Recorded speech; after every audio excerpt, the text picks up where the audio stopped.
नमस्कार, आप देख रहे हैं गांव की दुनिया और आपके साथ मैं हूं मनीषा गोदारा। इस बुलेटिन में हम आपको दिखाएंगे गांव और कस्बों की हर वो छोटी बड़ी खबर जिसका सरोकार है आपसे। तो आइए शुरू करते हैं गांव की दुनिया का आज का सफर।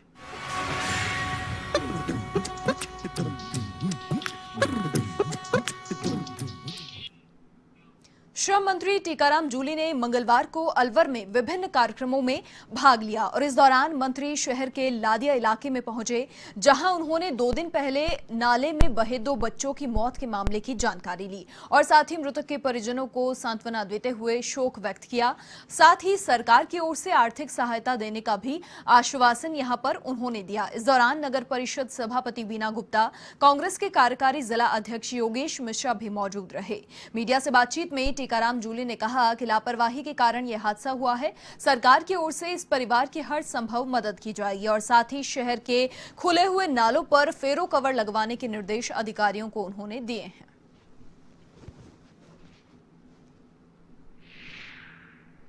देखिए, जो दुर्घटना हुई है बहुत ही हृदय विदारक है। बड़ी दुख की बात है कि 2 नन्हे मुन्ने बच्चे ऐसे में ही मौत के मुंह में चले गए।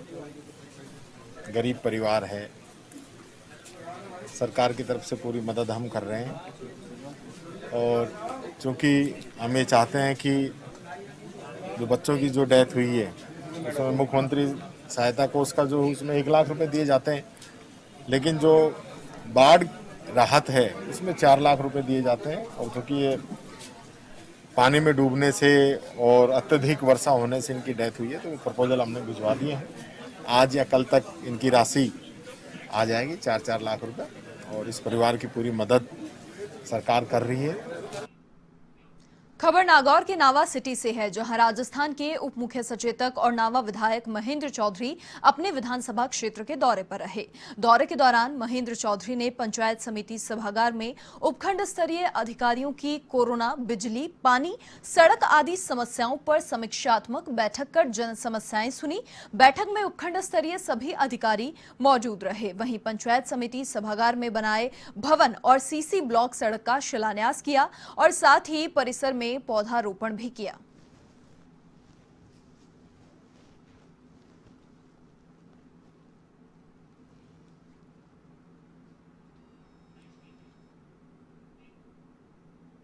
खबर चूरू के तारानगर से है, जहां विधायक नरेंद्र बुडानिया 3 दिवसीय विधानसभा क्षेत्र के दौरे पर हैं, जिन्होंने गांव भालेरी, तोगावास, कोहिणा, पुनरास सहित कई गांवों का दौरा कर जनसुनवाई की और साथ ही ग्रामीणों से रूबरू हुए, जिन्होंने ग्रामीणों ने अपने अपने क्षेत्र की समस्याओं से उन्हें अवगत करवाया और साथ ही किसानों ने शिशु टिड्डियों से हो रहे नुकसान को रोकने की भी फरियाद की। वहीं विधायक ने उपस्थित संबंधित विभाग के अधिकारियों से वार्ता कर समस्याओं के निस्तारण के निर्देश दिए हैं। सफल हुआ है, पूरा कुचावास ग्राम आपका ऋणी रहे, परंतु तो रह जाती है। आज मैं सार्वजनिक रूप से बहुत बड़ा खबर सिरोही के शिवगंज क्षेत्र से है, जहां बाबा साहब अंबेडकर की प्रतिमा लगाने के लिए विधायक संयम लोढ़ा और नगरपालिका अध्यक्ष वजीग्राम घांची ने 3,70,000 रुपए का चेक भेंट किया। यहां राशि डॉक्टर अंबेडकर सेवा समिति को ये राशि भेंट की गई। समिति के कार्यकर्ताओं ने कहा कि कई वर्षों से बाबा साहब की प्रतिमा लगाने का जो सपना था वो अब साकार हो रहा है और ये भी बता दें कि ये प्रतिमा निजी बस स्टैंड छावनी में लगवाई जाएगी।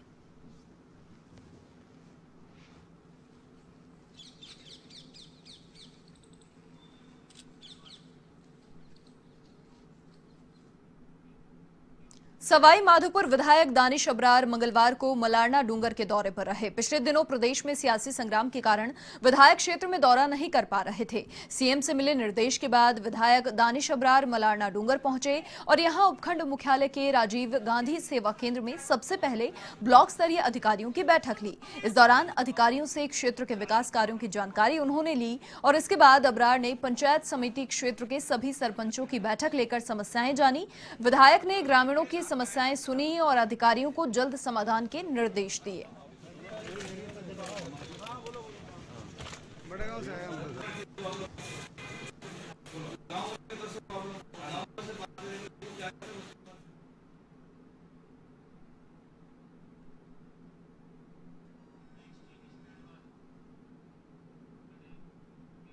अलवर के भिवाड़ी में कोरोना गाइडलाइन का जमकर उल्लंघन किया जा रहा है। व्यापारियों के साथ बैठक कर जिला कलेक्टर ने 6 से 19 अगस्त तक अति आवश्यक वस्तुओं की दुकान सुबह 7 से 11 बजे तक खोलने का निर्णय लिया था, लेकिन इसकी पालना यहां पर नहीं हो रही और ऐसे में पुलिस प्रशासन बाजारों में गश्त कर रहे हैं और दुकानदारों के खिलाफ कार्रवाई भी की जा रही है।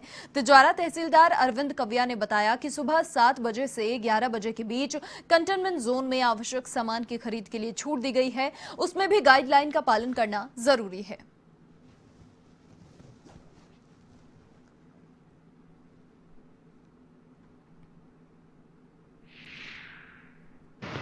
सिद्धिवान जिला कलेक्टर महोदय के आदेशानुसार 6 तारीख से लेकर 19 तारीख तक भिवाड़ी में कंटेनमेंट जोन घोषित किया था, जिसमें मार्केट को रेगुलेट करने के लिए सुबह 7 से 11 तक आवश्यक जो वस्तुओं से संबंधित दुकानें थी सिर्फ उन्हीं को खोलने की इजाज़त थी।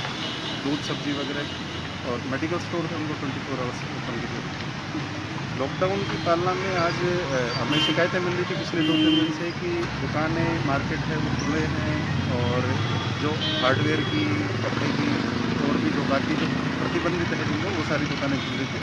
तो आज नगर परिषद कमिश्नर साहब और SHO फुलबाग के साथ हमने मौके पर कार्रवाई की और जो भी वायलेशन कर रहे थे उनके खिलाफ जुर्माने भी काटे हैं और अगर चेतावनी भी दी और अगर आगे भी वो इस चीज़ करते हैं तो हम उनके खिलाफ मुकदमा भी दर्ज करेंगे। बांदीकुई उपखंड क्षेत्र के बसवा कस्बे में धड़ल्ले से कोचिंग सेंटर्स का संचालन किया जा रहा है, जिसमें करीब 3 से 4 दर्जन बच्चे पहुंच रहे हैं और ऐसे में कहीं ना कहीं संक्रमण बढ़ने का खतरा यहां पर बढ़ रहा है। एक तरफ केंद्र और राज्य सरकार कोरोना से निपटने के लिए प्रचार प्रसार कर रही हैं, साथ ही स्कूल, कॉलेज सहित कोचिंग संस्थानों का संचालन बंद कर रखा है। वहीं कुछ कोचिंग संचालक प्रशासन की बगैर परवाह किए धड़ल्ले से कोचिंग का संचालन कर रहे हैं। बांदीकुई शहर में जीरो मोबिलिटी लगाई गई है, लेकिन इसके बावजूद भी यहां पर गाइडलाइंस का पालन नहीं हो रहा।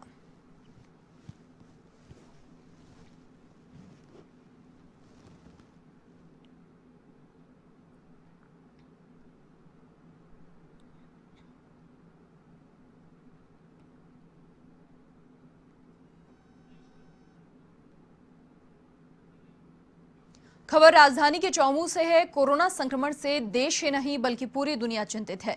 WHO से लेकर केंद्र और राज्य सरकारों ने गाइडलाइंस जारी कर रखी हैं कि कोरोना संक्रमितों के संपर्क में आए लोग अपने आप को होम आइसोलेट कर लें। चौमू के पूर्व विधायक भगवान सहाय सैनी के परिवार के 4 लोग कोरोना संक्रमित मिलने के बाद भी पूर्व विधायक ने कोरोना गाइडलाइंस की धज्जियां उड़ाई और सोमवार को PCC चीफ गोविंद सिंह डोटासरा का स्वागत करने लोगों की भीड़ में पहुंच गए।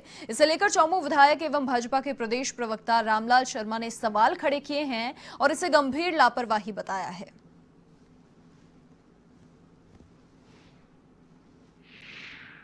पिछले 5 महीने में कोरोना को लेकर जिस तरीके से WHO, सेंट्रल गवर्नमेंट और स्टेट गवर्नमेंट ने एडवाइजरी जारी की है और उस एडवाइजरी के दौरान बात ये कही गई है कि आपको सावधानी रखने की आवश्यकता है, लेकिन जहां पूर्व जनप्रतिनिधि का पूरा परिवार संक्रमित पाया गया है और यदि जांच अगर हो तो वो खुद भी हो सकता है संक्रमित हो, लेकिन उसके उपरांत भी जिस तरीके से सार्वजनिक कार्यक्रमों में आप भाग ले रहे हो और अन्य जनता के जीवन को भी आप संकट में डालने का काम कर रहे हो, मेरे ख्याल से आपकी ये लापरवाही आने वाले समय में चौमू की जनता को कहीं भारी नहीं पड़ जाए।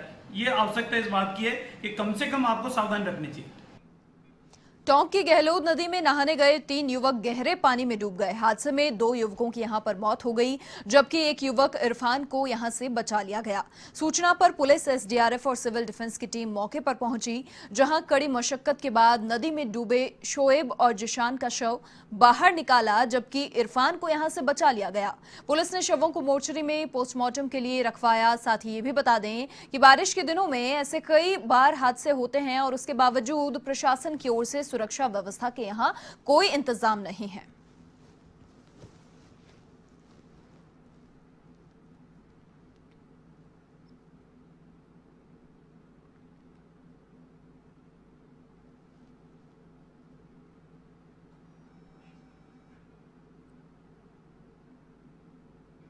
टोंक के देवली में तेज बारिश ने पालिका प्रशासन की ओर से व्यवस्थाओं को लेकर किए जा रहे दावों की पोल खोल दी है। शहर में सीवरेज लाइनों की सफाई नहीं होने और साथ ही तय मापदंडों के अनुसार सड़कों का निर्माण नहीं होने से कई स्थानों पर 2 से 3 फीट पानी जमा हो गया, जिससे राहगीरों को यहां पर परेशानी का सामना करना पड़ रहा है।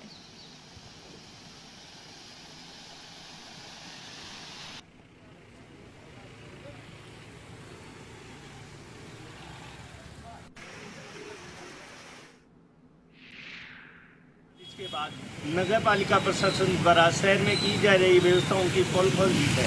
तेज बारिश के चलते शहर के कई मुख्य मार्गों व बाजारों में भारी मात्रा में पानी जमा हो गया है। नगर पालिका द्वारा समय पर सीवरेज लाइनों की सफाई नहीं होने व कई मापदंडों के अनुसार सड़कों का निर्माण नहीं होने से सड़कें दरिया बन गई है। जैसा कि आप मेरे पीछे देख सकते हैं कि यह शहर का मुख्य चर्च रोड है, जहाँ बारिश के बाद भारी मात्रा में पानी जमा हो गया है। इसको लेकर लोगों में काफ़ी रोष व्याप्त है। लोगों का आरोप है कि पालिका प्रशासन द्वारा कभी भी समय पर सीवरेज लाइनों की सफाई नहीं करवाई गई है। कैमरा पर्सन शिवपाल के साथ Manish Bagri, A1 TV news, Deoli Tonk. Bharatpur के कामा से अब खबर है, जहां दबंगों ने यूपी के बरसाना कस्बे की ओर जाने वाली केपी ड्रेन का गेट खोल दिया, जिससे कई गांवों और हजारों बीघा फसल यहां पर जलमग्न हो गई। फसलों में पानी भरने की सूचना मिलने पर सैकड़ों किसान मौके पर पहुंचे और सिंचाई विभाग के खिलाफ नारेबाजी कर आक्रोश व्यक्त किया। नहर का गेट बंद करवाने की मांग यहां पर की गई। सुनहरा गांव के पूर्व सरपंच आसीन खान ने यह बताया, ये घटना की सूचना विभाग के अधिकारियों को दी गई, लेकिन एक भी अधिकारी ने मौके पर पहुंचकर हालात का जायजा नहीं लिया, जिससे किसानों में आक्रोश व्याप्त है। मौके पर पहुंची विभाग की कनिष्ठ अभियंता ने नहर का गेट बंद करवाने का प्रयास भी किया, लेकिन दबंगों ने गेट बंद यहां पर नहीं करने दिया और जिसके बाद कनिष्ठ अभियंता ने दबंगों के खिलाफ थाने में शिकायत की।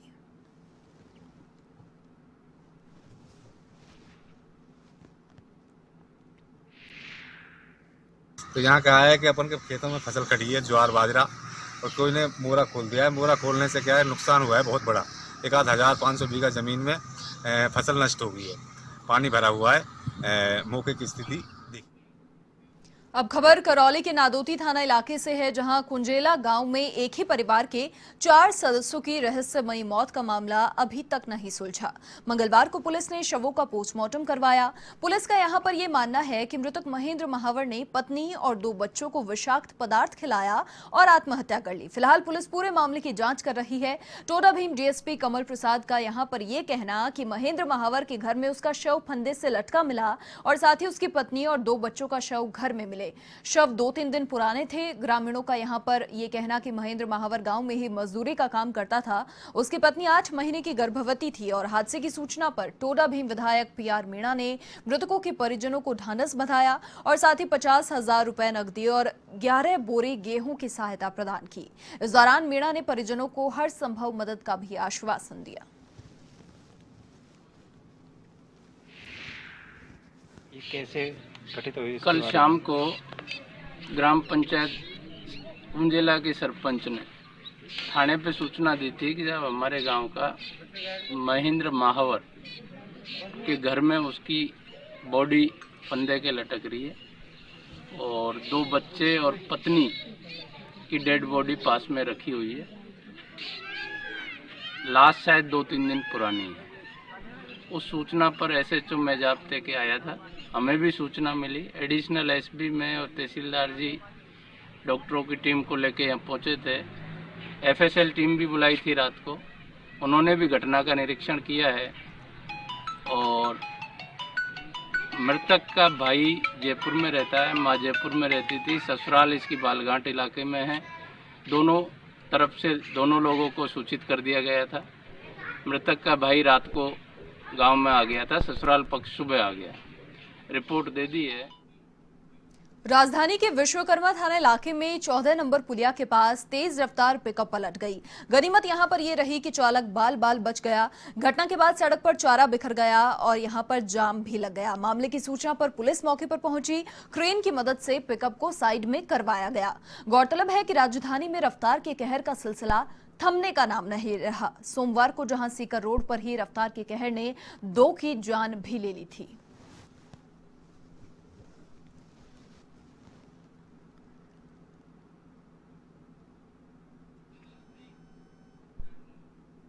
खबर जालौर के रानीवाड़ा से है, जहां 13 अगस्त को हर्षवाड़ा GSS पर कार्यरत लाइनमैन की ड्यूटी के दौरान करंट लगने से मौत हो गई थी। विद्युत कर्मचारी, ग्रामीण और मृतक के परिजन मामले की निष्पक्ष जांच करवाने, परिजनों को आर्थिक मदद देने और कनिष्ठ अभियंता अंजलि गुनावत को निलंबित करने की मांग को लेकर यहां धरना प्रदर्शन कर रहे थे और ऐसे में कनिष्ठ अभियंता अंजलि गुनावत को निलंबित किया गया और धरना समाप्त करवाया गया।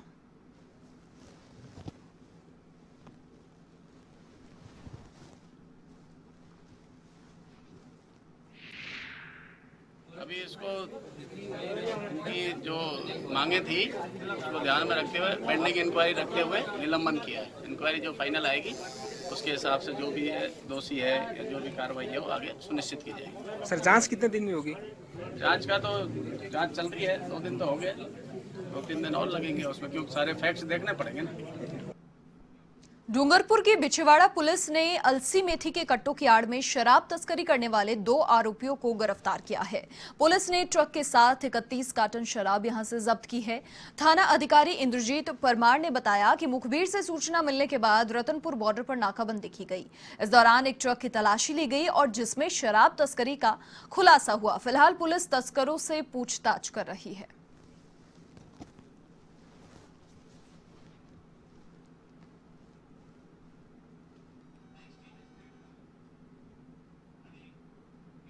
खबर झालावाड़ के भवानी मंडी क्षेत्र से है, जहां भानपुरा थाना पुलिस ने अवैध मादक पदार्थों के खिलाफ चलाए जा रहे अभियान के तहत बड़ी सफलता हासिल की है। पुलिस ने 1 किलोग्राम स्मैक सहित एक अभियुक्त को गिरफ्तार किया। बहसौदा मंडी चौकी प्रभारी लाखन सिंह राजपूत ने बताया कि मुखबिर की सूचना पर नाकाबंदी कर यूपी निवासी मोतीचंद मौर्य की तलाशी ली गई और बैग से 1 किलोग्राम स्मैक जब्त कर अभियुक्त को गिरफ्तार किया गया। चौकी प्रभारी ने बताया कि जब्त की गई मादक पदार्थ की अंतर्राष्ट्रीय कीमत 1 करोड़ रुपए है। पुलिस पूरे मामले की जांच फिलहाल कर रही है।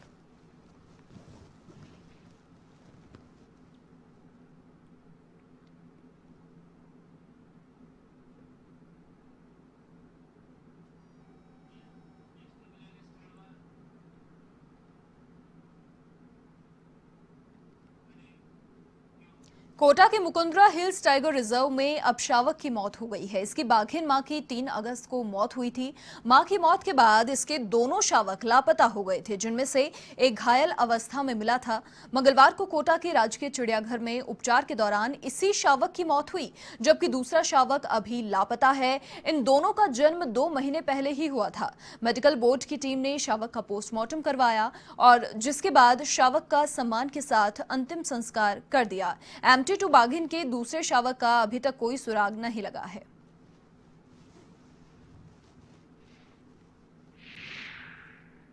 जिस दिन ये मिला था पहले दिन ही, उस वक्त इसकी हालत क्रिटिकल थी काफ़ी। तो माँ से कब दूर हुआ तो उसके बाद में स्थिति बीच में सुधरी भी, अप्स एंड डाउन आते रहे। फिर जो भी है वो तो फैक्ट्स तो अगर मेडिकल बोर्ड से ही पता लग पाएगा कि भाई क्या हुआ है क्या नहीं हुआ। पर जब मिला था तो पूरा स्वस्थ नहीं था, मतलब मिला था उस वक्त इसकी स्थिति काफ़ी गंभीर बनी हुई थी। बच्चे की जब ये पहले दिन मदर की डेथ के बाद जंगल में मिला था तो उसकी स्थिति काफ़ी गंभीर थी। तो आज 3 तारीख की बात है, 3 तारीख की बात, तो करीब 15 दिन निकाल दिए इसने ट्रीटमेंट के दौरान। तो ट्रीटमेंट चलता रहा, पर बाद में इंटरनल क्या भी रहा होगा, इंस्पेक्शन या इंटरनल जो कुछ भी हुआ वो तो पोस्टमार्टम रिपोर्ट या मेडिकल बोर्ड की जो आएगी उसके बाद ही पता लग पाएगा। अब खबर अजमेर के पुष्कर से है, जहां एक स्कूटी में सांप घुसने से लोगों में हड़कंप मच गया। स्कूटी में सांप को देखने के लिए लोगों की भीड़ यहां पर इकट्ठा हो गई। काफी मशक्कत के बाद सांप को स्कूटी से निकाला गया और इसके बाद पुलिस मित्र टीम ने सांप को जंगल में छोड़ दिया।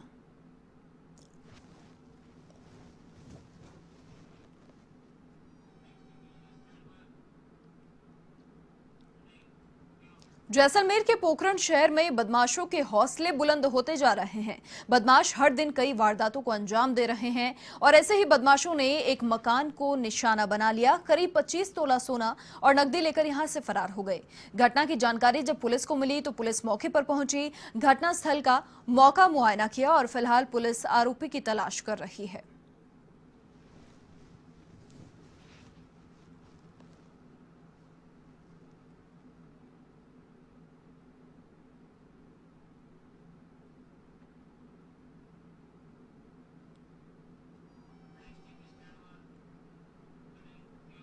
अब खबर भरतपुर के रुदावल से है, जहां खेरिया मोड़ से लेकर उत्तर प्रदेश सीमा तक सड़क जगह जगह खड्डों में तब्दील हो चुकी है और इसे लेकर भाजपा नेत्री रितु बानावत के नेतृत्व में युवाओं ने एक नया तरीका निकाला, जिसका नाम रखा गया है सेल्फी विद गड्ढा। इसमें बयाना रूपबाज विधानसभा का कोई भी व्यक्ति सड़क पर गड्ढा होने पर सेल्फी खींचकर सोशल मीडिया पर अपलोड करेगा और साथ ही स्क्रीनशॉट लेकर PWD के अधिकारियों, क्षेत्रीय विधायक को व्हाट्सएप द्वारा भेजेगा। ऐसा करने वाले लोगों को पुरस्कार भी दिया जाएगा।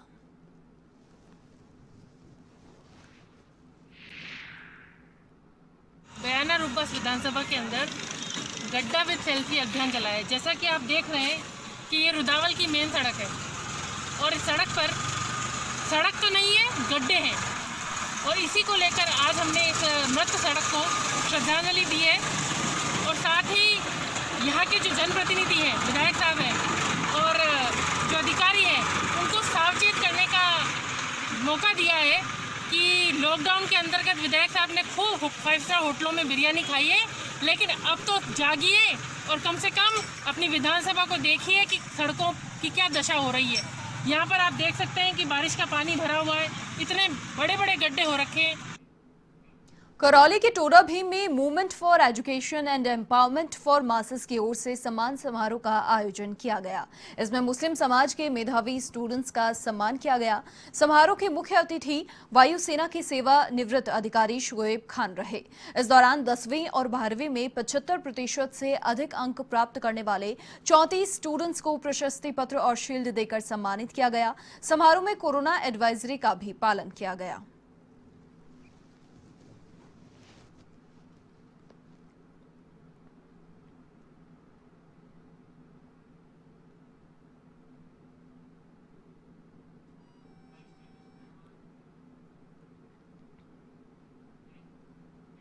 खबर पाली के रानी क्षेत्र से है, जहां खिवाड़ा उप तहसील परिसर में भारतीय किसान संघ राजस्थान प्रदेश के बैनर तले पीएम नरेंद्र मोदी के नाम नायब तहसीलदार सुनीता चारण को ज्ञापन सौंपा।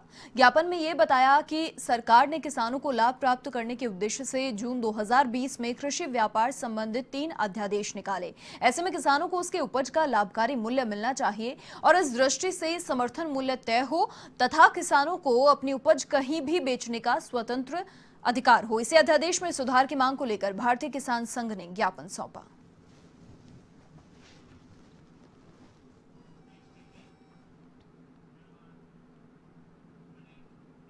अजमेर के विजयनगर में जरूरतमंदों को सामाजिक सुरक्षा योजना के तहत 2500 रुपए देने में लापरवाही करने पर कांग्रेस पार्षद ब्रजेश तिवाड़ी की अगुवाई में अधिशासी अधिकारी का घेराव किया गया। जमकर हंगामा यहां पर किया।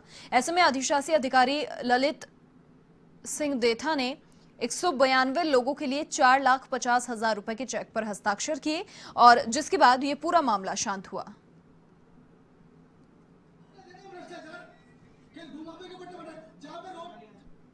और इसी के साथ इस बुलेटिन में फिलहाल के लिए इतना ही। देश और दुनिया की तमाम बड़ी खबरों के लिए आप देखते रहिए A1 टीवी। नमस्कार।